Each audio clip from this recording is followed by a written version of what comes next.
और बेतहाशा मेजॉरिटी मतलब वो ऐसा नहीं है कि चंद लोग थे जिन्होंने साजिश करके अलग कर ली, लेकिन मेजॉरिटी के साथ अलग। तो क्या आपने इस बात पे गौर किया कभी कि ऐसा क्यों हुआ? तीसरा सवाल, पाकिस्तान का मतलब क्या ला इलाहा इल्लल्लाह, ये इसके पीछे क्या लॉजिक है? क्या मुल्क जो है वो इस दुनिया में बनते हैं? अच्छा, अब मैं आपको एक अपना पर्सनल वाक़या ज़िंदगी में एक अहम वक्त सुनाता हूँ।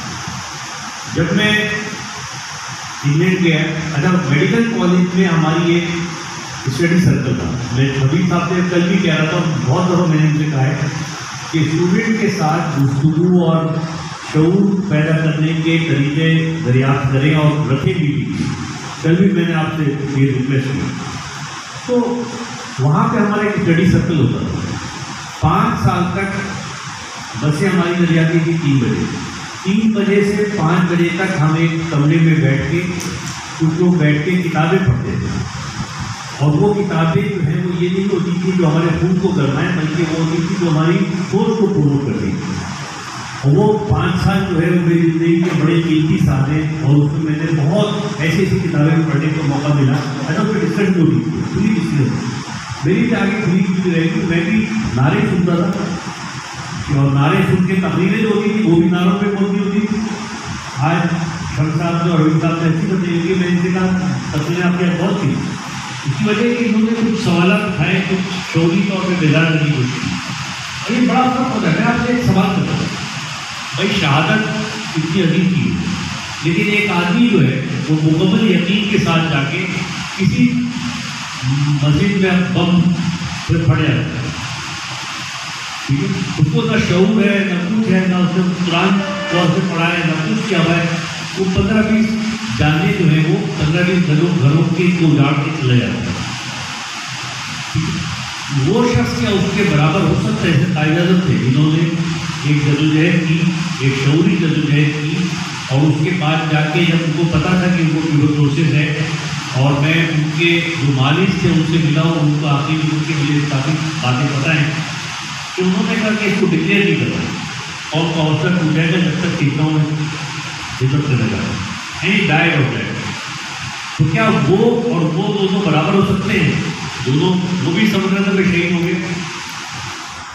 कायद-ए-आज़म ने भी हम समझते हैं शहादत इख्तियार की जब उन्होंने ये किया। तो आप क्या कहेंगे कि दोनों शहीद हुए? एक शऊरी तौर पर एक मकसद के तहत आगे बढ़ के सोच समझ के आगे बढ़ रहा है, और एक शख्स है उसको किसी ने कह दिया, उसने कहा चलो ठीक है, 15-20 नौजवान बच्चे ये वो सब उनको घरों को उजाड़ दिया होता, किसी घर का अकेला होता, किसी की माँ का वो हो गया, सोच रहा है कि मैं हूँ। लेकिन शऊरी तौर है, जब शऊर नहीं होता, जब सोच नहीं होती, जब सवालात नहीं उठाए जाते, जब फिक्री सतह पर अपने आप को बुलंद न किया जाता, तो ऐसे बड़े बड़े वो भी जान लेना, कोई अपनी जान देना कोई आसान काम, उसने भी अपनी जान दे दी। लेकिन क्या क्या हुआ? जान भी गई और दुनिया में भी आखिरत भी गई। माँ बाप का भी बड़ा गलत कर दिया, सब तो हो गए, लेकिन किसी और उससे हासिल क्या हुआ? उससे आगे कायद-ए-आज़म ने तो बहुत चीज़ें बना दी, लेकिन उसने क्या हासिल किया? तो कोई भी बात, अच्छा इसका एहसास मुझे हुआ जब मैं इंग्लैंड गया।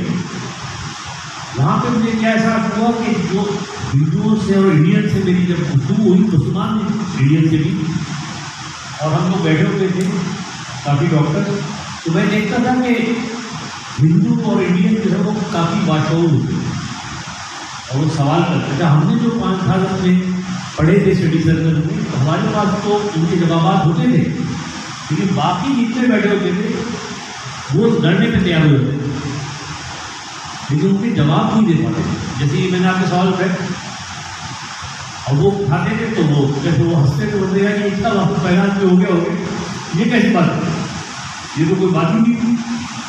तो बोलो कि इंग्लैंड में तो बहुत सारे मुसलमान, यहाँ तो अलग हुकूमत बदल थी यार, ठीक है। और दूसरे फर्स्ट तरह के तंजानिया में मुसलमान हुकूमत टाइम पर, तो वहाँ मुसलमान कहाँ मुसलमान नहीं, हर मुल्क को तोड़ के उसके एक मुसलमान मुल्क बनाओ। यही कैसी बात है कि पहला आदमी जो मुसलमान हुआ फौरन बन गया? तो सवाल उठाया थे। अब हमने जरूर क्या मैंने कहा यही हम बात कर, अच्छा कायदा कायद आज़म जो थे वो उन्होंने मुल्क तोड़ दिया, मुस्लिम लीग ने मुल्क तोड़ दिया। क्यों तोड़ा मुल्क? भाई इंडिया जो है वो from the time known has been one country. आप उस मुल्क को तोड़ने वाले को आप कायद आज़म कहते हैं? क्या जरूरत थी मुस्लिम लीग बनाने की? एक बंदे सब मिलके एक रहते, एक तरफ चलते, एक साथ चलते, अलग होने की क्या जरूरत? और अलग होकर हासिल क्या कर लिए? आधा लोग आपको छोड़ चलेंगे और यहाँ पे भी एलएनजी पसंद करेंगे आप। है ये सवालात थे। मैं ये समझता हूँ कि आज के दिन, और हमने उसके जवाब भी दिए। 1992 में लंदन में एक कॉन्फ्रेंस हुई, मैं उस कॉन्फ्रेंस में मौजूद था और उसमें बहुत पाकिस्तान मुखालिफ तब्दील हुई। इंडियन थे, इंडियन स्पॉन्सर्ड थे। अच्छा, वहाँ पे एक लेफ्ट ऑर्गेनाइजेशन थी, उसका मैं भी मेंबर था। ऑफिशियल मेंबर नहीं था मगर मैं जाता था उनकी मीटिंग। तो मैंने उनसे कहा कि मुझे भी आप बोले थे। अच्छा, उनको पता ही था कि क्या बात होगी, तो उन्होंने मुझे आखिर में बुला लिया कि आप भी थोड़ी देर बोलिए। मैंने वहाँ जो बातें की वो मैं आपके सामने पेश करता हूँ। मैंने उनसे कहा कि देखिए, तारीख का पहिया कभी पीछे नहीं जाता, आगे की तरफ जाता है। और कौमों में तब्दीली होती है, माशरे में जो तब्दीली होती है वो इंटरनल कंफ्लिक्ट की वजह से होती है। 1857 में जंग आज़ादी हुई, जिसमें अंग्रेजों ने कब्जा कर लिया, वो कर लिया। और ये मैंने कहा ये लोगों को आप इतने अजीब कह रहे हैं, इन्होंने कितने मसाले की क्या जरूरत पड़ी थी कि आगे इंडिया पे अंदर करते और उसको कब्जा करते? इनको क्या कौन करता? ठेकेदार लगे वहाँ। और अच्छा, मैंने कहा अगर आप तो कुछ भी नहीं समझ में आता तो आप मुझे ये बताइए कि इस बात का क्या जवाब है कि इन्होंने जब 1857 जब फतह की तो चारों बेटों का सर कदम किया बहादुर शाह के, और उसके बाद उसको खाना दिया, उसके अंदर डिशेज में ढाँप के उन सरों को रख दिया। जब उन्होंने उठाया तो देखा कि उनके बेटों को सर रख दिया। इससे कौन सा मकसद पूरा करना था? ये सिर्फ माइंडसेट था एक, जो कि बताता था कि इनका माइंडसेट क्या है। आप यहाँ खड़े होके, लंदन में खड़े होके आप उनकी तारीफें कर रहे हैं और पाकिस्तान की बुराई कर रहे हैं। पहली बात और शॉर्ट है। दूसरी बात यह है कि आपने कहा कि अगर 1885 में कांग्रेस बन गई थी तो 1906 में मुस्लिम लीग बनने की क्या जरूरत है? तो मैं आपको बताऊं कि ये मुस्लिम लीग बनने का बनना और मुस्लिम लीग के लोगों में शामिल होना इस बात की बड़ी वाज़ेह दलील थी कि एक सेक्शन ऐसा था इंडिया का कि जिसके मफादात को कसे खुश रखा जा रहा था।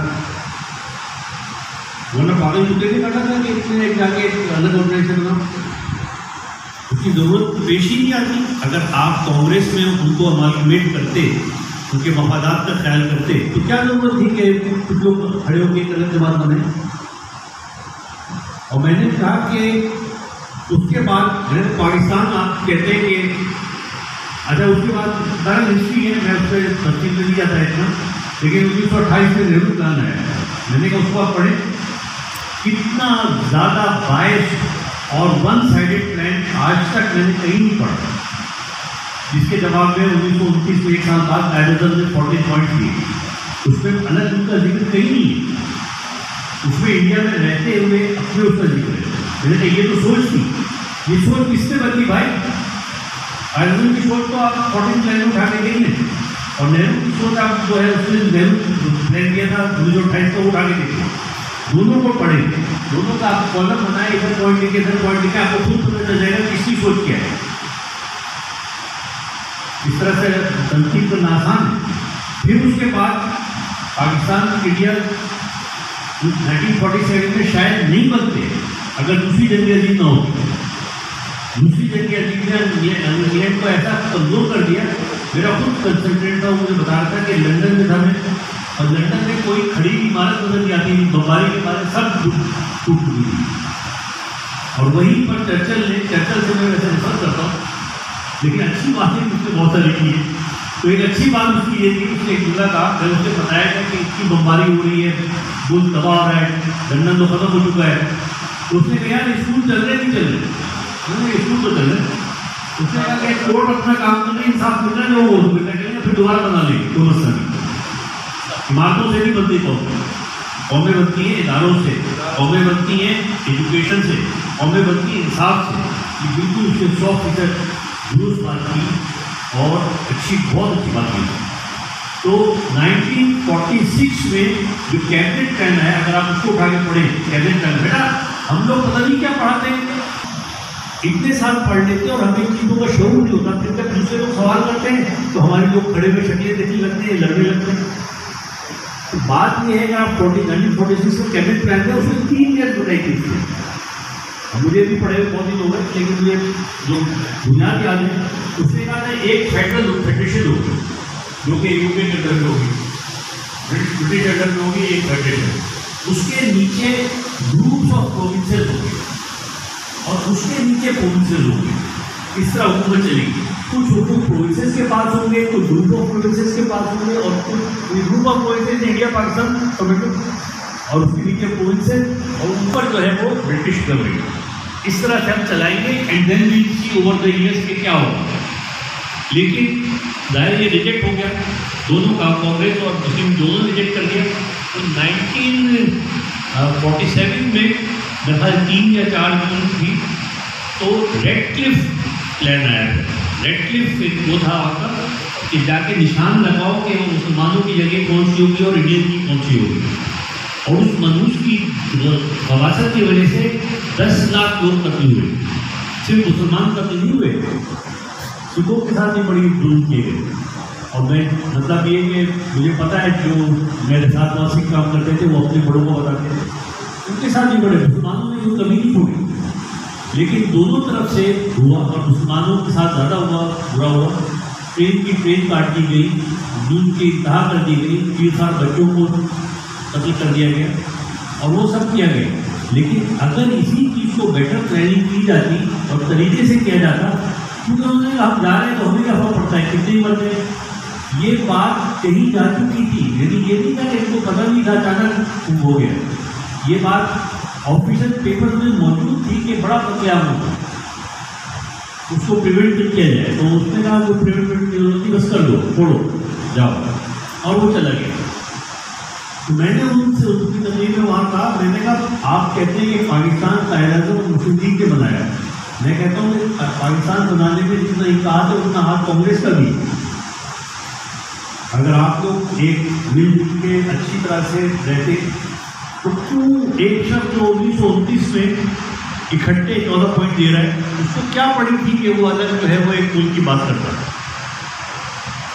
तो आप लोगों ने जो कंफ्लिक्ट किया, जो नाइंसाफी की, उसकी वजह से पाकिस्तान बना। अगर वो बिल्कुल वो रहोगे ना बीच में आके टाइम खत्म हो गया, please the time is over, can you finish it, can you please to keep it. लेकिन मैंने कहा भाई मैं खड़ा हो गया, मैं तो भूल भी जाऊँगा सारी बात। तो अच्छी तरह मैंने उसको भी सुनाया। उसके बाद एक उसका ईमेल था, वो भी उसमें चला, उसमें बहुत बहस चली। तो 15-20 लोग थे, हम 10 हम अकेले लिखते थे, उधर वो लिखते थे, फिर आप लोगों ने मुझे उर्दू से निकाला। तो कहने का मतलब ये बेटा कि जब तक आप शौरी तौर पे इसको नहीं समझेंगे। और 1940 में जो ये हुई थी, ये करारदाद पाकिस्तान नहीं थी, ये करारदाद लाहौर थी। मौलवी फजल ने पेश किया था और इसको पाकिस्तान का नाम ही नहीं था, करारदाद लाहौर के नाम से आई। और उसमें जो अभी ट्रम्प साहब ने अच्छी बात की, ये बात की, देखो कायदे-आज़म का ज़हन देखो और नेहरू का ज़हन देखो, आप उठा के देखें नेहरू प्लान पढ़ें और इसमें पढ़ेंगे क्या था। इसके अंदर क्लियर लिखा हुआ है कि माइनॉरिटीज के ऊपर पूरा सेक्शन है इसके ऊपर। हालांकि इंडिया में तो बेतहाशा मुसलमान और क्रिश्चियन और सिख रहते थे, नेहरू को तो ज़्यादा फिक्र थी कि यहाँ तो थोड़े से गैर मुस्लिम थे, लेकिन कायदा-आज़म ने उसके बावजूद जो है। और एक तारीखी जुमला मैं आपको बताऊँ, तारीखी हक ये है, बात ये है कि सबसे ज़्यादा कामयाब मुल्क कौन सा है, वो है जो अपनी सबसे कमज़ोर तरीन सेक्शन की सबसे ज़्यादा हिफाजत करता है। मुल्क उससे मजबूत बनते हैं। अगर फर्ज को यहाँ हिंदू सबसे कम है तो हम उनको कितना राइट देते हैं, कितना प्रोटेक्ट करते हैं। पाकिस्तान की मजबूती इसमें, ये कोई एहसास नहीं है इंडिया के डाके वो तो ऐसे कर रहे हैं। आपको अपने मुल्क को मजबूत करना पड़ेगा। औरतों वो कितना करते हैं, बच्चों को कितना करते हैं, गरीबों को कितना करते हैं। जब आप ये सब चीज़ करेंगे तब आपका मुल्क आगे बढ़ेगा। और ये जो जब तक आप शौरी तौर पर अपने तमाम, अच्छा मैंने जो सवाल किए थे कि उन्होंने कहा पाकिस्तान का मतलब क्या ला इलाहा इल्लल्लाह। मैंने कहा पाकिस्तान का मतलब क्या ला इलाहा इल्लल्लाह। मैंने कहा ला इलाहा इल्लल्लाह इस्लामी जुमला है ही नहीं, ये इंसानी जुमला है। इसका मतलब ये है कि पैदा करने वाले, एक पैदा करने वाले के अलावा किसी को इलाह नहीं मानना है। इलाह क्या होता है? इलाह का मतलब ये होता है जिसका आपकी हर चीज़ पर आपसे ज़्यादा। अब आप जो है डॉक्टर साहब ग्रीन शर्ट पहन के आ गए, ठीक है ना। आदिल साहब ने जो है ग्रीन शर्ट वो पहन लिया, चांद सितारे वाला, ठीक है। अब मैं कहूँ कि नहीं ये नहीं पहन के आओ, अरे भाई ठीक है, मैं यहाँ का प्रिंसिपल हूँगा, मैं इंडस्ट्री हूँगा, लेकिन मेरी एक लिमिट है, मैं एक लिमिट तक इसे कह सकता हूँ, उसके आगे मेरी लिमिट खत्म हो जाती है। तो ये ला इलाहा इल्लल्लाह का मतलब है कि किसी की आज़ादी सल्ब ना करो और किसी को अपनी आज़ादी सल्ब न करने दो। फिरौन के खिलाफ दूसरा क्यों खड़े हुए? आज़ादी सल्ब कर रहा था वो पूरी बनी इसराइल। और फिरौन का जो डाउनफॉल हुआ वो किस वजह से हुआ? इसलिए कि उसने कमज़ोर कौम की इतने जुल्म किए, उसने सारे जवान बच्चों को, पैदा होने वाले लड़कों को कत्ल करता था, तो वो उसका डाउनफॉल हुआ। तो ये माशरे में कंफ्लिक्ट है जो आज हम देख रहे हैं कि पाकिस्तान पता नहीं अल्लाह ताला की मेहरबानी से चाहे, वरना यहाँ पर भी नाइंसाफ़ियों की कमी तो नहीं है। जो नाइंसाफ़ियाँ हो रही हैं हर सेक्शन को, भाई देखिए ना, फेडरेशन को हम हासिल है कि जो फेडरेशन को कायम करने के लिए जो वक़्त हो, करेंसी है, डिफेंस है, वो सब उसके पास होनी चाहिए। लेकिन अगर कोई एक सूबा चाह रहा है कि भाई हम अपने फैसले खुद करें, छोटे छोटे फैसले, उसको वो फैसला क्यों नहीं करने देते? जबरदस्ती आप नहीं कर सकते, ला इलाहा इल्लल्लाह के खिलाफ है। जब आप ये कहते हैं कि बलूचिस्तान और सिंध के फैसले हम इस्लामाबाद में बैठ करेंगे, तो आप जब कहा था कि पाकिस्तान का मतलब क्या ला इलाहा इल्लल्लाह, उसके खिलाफ जा रहे हैं। ये बात मैं यहाँ नहीं कर रहा हूँ, मैं इस्लामाबाद में भी की थी बड़ी मीटिंग। मैंने कहा आपने खुद पाकिस्तान का मतलब क्या ला इलाहा इल्लल्लाह में तोड़ दिया। आप कौन होते फैसला करने वाले कि वो लोग क्या करेंगे, कैसे रहेंगे? Let them decide. और मैंने कहा फिर प्रोविंसेस को भी कहेंगे, डिस्ट्रिक्ट को दें, ऑटोनॉमी उनकी बल्दियात को दें। जब आप नहीं देते तो फिर आप किस मुँह से कहते हैं कि पाकिस्तान का मतलब क्या ला इलाहा इल्लल्लाह? इसलिए कि जो सुनने वाले होते हैं ना, वो तालियां बजाने के लिए बैठे होते हैं, तो सवाल करने के लिए नहीं बैठा होता कि अगर सबके हुकूक हैं और कोई किसी पे काबिज नहीं हो सकता, तो आप क्यों काबिज हो रहे हो भाई? आप क्यों ऐसे कह रहे हैं कि भाई जाके वहाँ पे उसको जला दी, किसी को जिंदा जला दिया, फला को गोली मार दी, फला ने पाकिस्तान को फाड़ दी, क्यों? ला इलाहा इल्लल्लाह तो नहीं। आपको जो है वो सबको हुकूक देने पड़ेंगे। खास तौर पर आप इख्लाफ करें, फिक्री इख्लाफ करें, फिर हम कब कहते हैं? मैं खुद समझता हूँ कि बाज़ जो मुसलमानों के जो डेविएशन है उसके अंदर बड़ी फिक्री तौर पर सब स्टैंडर्ड बातें की गई, लेकिन इसका मतलब ये नहीं है कि आप जो है उनके ऊपर एक लिमिट से आ जाके आप उनके साथ वो करना शुरू करें, उनको जिंदा रहने लो अपने तौर पर। तो मकसद ये है बेटा कि जब तक आज 23 मार्च है, आज का दिन बड़ा अहम दिन है पाकिस्तान की तारीख में, वो सब सवाल के जवाब हो गए तो रहेगा उसमें। हाँ, पहला शख्स मुसलमान हुआ था, तो मैंने उसने मुझसे कहा कि पहला शख्स किस दिन की मकाना बात है, कई तकरीर मुकर्रर ने कहा। मैंने कहा ये तो आप अपने आप से पूछें कि जब दूसरे मुल्कों में मुसलमान होने के बाद अलग मुल्क नहीं मांगा जाता तो इंडिया में क्यों मांगा गया? ये सवाल हमसे नहीं, मुसलमानों से नहीं है, पाकिस्तानियों से नहीं है, ये सवाल आपसे है। और आप उठा के देखें नेहरू रिपोर्ट को, और नेहरू रिपोर्ट के नेहरू की रिपोर्ट थी, ये कांग्रेस की रिपोर्ट थी। पूरी कांग्रेस मर गई थी जो कहती कि इसमें अक़लियत को नहीं क्यों दी, अक़लियत को हुकूक को कहाँ कर दिया आपने? पूरे उसके अंदर डिस्कशन हुई, आपने यूनानिमसली पास की, मेजॉरिटी से नहीं। नेहरू रिपोर्ट कांग्रेस ने यूनानिमसली पास की। कैसे पास की? जबकि इसमें अक़लियतों के हुकूक का कोई जिक्र ही नहीं था। 1940 में था, आप उठा के देखिए, तब आपने बताया पूरा सेक्शन है कि अक़लियतों वो पूरी होगी, आपने क्यों नहीं रखा? तो पहला मुसलमान के होने से जो पाकिस्तान बना वो इसलिए बना कि आप लोगों के रवैये कैसे, पाकिस्तान तो आप लोगों ने बनाया, कायदे आज़म ने तो सिर्फ उसको आखिरी थोड़ा सा वो करके कर दिए, सारा काम तो आपने कर दिया पाकिस्तान में, जरूरत तो आपने बनाई।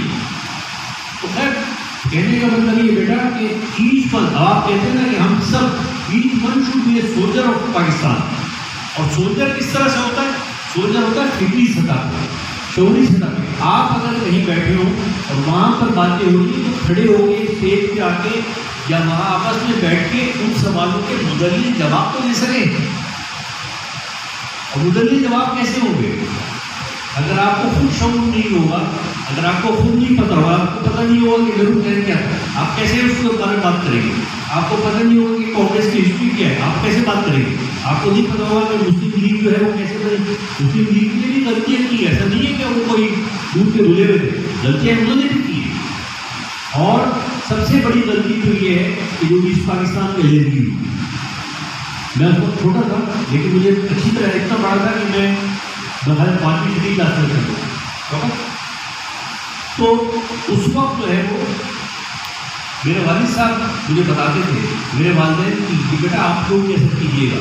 मेरे वालिदैन मुझे बैठ के ना हर मसले पे डिस्कशन करते थे। तो मेरे वालिद साहब ने रोज मुझसे कहा जंग पढ़ के आया कि इंडियन वो पीछे कर दिया गया, इतने मार दिए गए, इतने टैंक कब्जा कर लिए, होना कर दिए। तो मेरे वालिद साहब आए और बहुत उदास कह रहे हैं कि बेटा ईस्ट पाकिस्तान को चला गया। मैंने डैडी आप अखबार तो पढ़े। डैडी का आप अखबार जो भी देता है जो बोलते हैं ईस्ट पाकिस्तान चला गया, उसको कब्जा हो गया। उस जमाने में हमारे पास पता नहीं शायद कब था कोई याद, एक वहाँ पर रेलवे में बावर्ची होता था जो अस्पताल की रोटियाँ खाता था, मेहताब।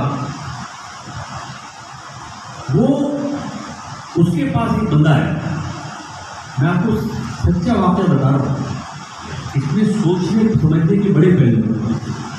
वो था बंगाली, वो भी कुक था। तो डैडी ने कहा कि मैं वहाँ पे जॉब नहीं मिली, तुम यहाँ क्यों आ गए? उसने कहा सर आप लोग कहते हैं कि हम लोग 4 फीट के हम फौज भी नहीं आ सकते, चलो मान लिया। आप कहते हैं कि हम डिप्टी कमिश्नर में हमारी अकल नहीं, हम डिप्टी कमिश्नर नहीं बन सकते, हम वजीर नहीं बन सकते, चलो मान लिया। आप कहते हैं आपके हेड ऑफ द डिपार्टमेंट की एक अकल चाहिए और बंगाली का अकल नहीं, चलो मान लिया। लेकिन यार हम अब जो आ रहा है आपका अफसर वो खुद भी वेस्ट पाकिस्तान से लेकर आ रहा है, तो क्या हम खाना भी नहीं पका सकते? खाना तो हम पका सकते हैं, ये मैं बता रहा हूँ। तो जो खाना मैं उतना अच्छा पका सकता हूँ जितना आपके पाकिस्तान यहाँ वेस्ट पाकिस्तान से आया हुआ आदमी पकाता है। फिर भी मुझे निकाल दिया उन्होंने। ये थी वजह ईस्ट पाकिस्तान बनने की। जब तक आप लोग, हम लोगों ने अपनी गलती मानने में तो हरज नहीं है, क्योंकि जो दुरुस्ती और सही करना शुरू होता है उसका पहला कदम गलती को मानना होता है। अब ये देखने की जरूरत है कि क्या यही चीज फिर से तो नहीं की जा रही, क्योंकि ये चीज अगर फिर की जाएगी तो फिर कोई नतीजा निकलेगा। अगर आप एक शीशे को डंडा मारेंगे और टूट जाएगा, तो आप दूसरे शीशे को ना मारो यार, वो भी टूटेगा। तो ये बातें समझने, शौरी तौर पर अपने करने की और आगे बढ़ने की। आप लोग पाकिस्तान के सिपाही उसी वक्त बन सकते हैं जब फिक्री और शौरी तौर पे अपने आप को बुलंद करें, चीज़ों को समझें, हकीकतों को मानें, तारीख का तजिया करें। आपको मालूम हो कि तारीख कैसे आगे बढ़ती है, कन्फ्लिक्ट जो होते हैं सोसाइटी के, वो कैसे, आप बताइए कि दुनिया बने हुए इंसान को पैदा हुए कितने साल हो गए? तो 1400 साल पहले हुजूर को क्यों भेजा गया? कभी सोचा है बात? पहले क्यों नहीं भेजा, बाद में क्यों नहीं भेजा? कायद आज़म जो थे वो मुस्लिम लीग जो है वो 1906 में क्यों बनी? पाकिस्तान 1947 में क्यों बना? क्या ये सब इत्तफाक़ात हैं या इसके पीछे कोई पैटर्न चल रहा है? अगर वो पैटर्न चल रहा है तो उस पैटर्न को पहचान के आप आगे की चीज़ें भी देख सकते हैं। और एक बाशूर आदमी का यही काम होता है कि माजी की चीज़ों को पहचान के मुस्तक़बिल की बातों की पेशेनगोई कर सके। अफसोस ये है कि हमारे मुल्क के जो लीडर्स हैं, चाहे वो हुकूमत के हों चाहे पोजिशन के, वो इस शऊर से आ रही है। उनको ना तारीख का शऊर है, ना माशरत का शऊर है, ना ये पता है कि नज़रियात क्या होती है, न ये पता है कि सोशल डायनेमिक्स क्या होती है, न ये पता है हिस्टोरिकल डायनेमिक्स क्या होती है, न ये पता है कि सरप्लस वैल्यू क्या होती है, न ये पता होता है कि उसकी डिस्ट्रीब्यूशन किस होती है। इनको कुछ नहीं पता। नतीजा ये है कि बगैर मैनिफेस्टो के जीत कर असेंबली में आके बैठ जाते हैं। कोई पूछे आपका मैनिफेस्टो क्या है, बुनियाद क्या है कि सारी पॉलिसियाँ इसी बुनियाद में बनेगी। मिसाल के तौर पर मेरा अपना ख्याल ये है कि मौजूदा हालात में पाकिस्तान की पॉलिसी चाहिए कि जो एक्सट्रैक्टिव इंस्टीट्यूशन और इंस्ट्रूमेंट्स हैं, एक्सट्रैक्टिव का मतलब ये होता है कि एक होता है कि मुल्क में सरमाया आना, एक मुल्क से सरमाया जाना। एक्सट्रैक्टिव का मतलब ये है कि इसमें जाने वाला सरमाया आने वाले सरमाए से ज़्यादा होता है, you are losing more than you are gaining. तो every policy should have an analysis जिसके अंदर ये देखा जाए कि एक्सट्रैक्शन ज़्यादा तो नहीं है, एक बात। दूसरी बात ये देखा जाए कि इंक्लूसिवनेस है कि नहीं।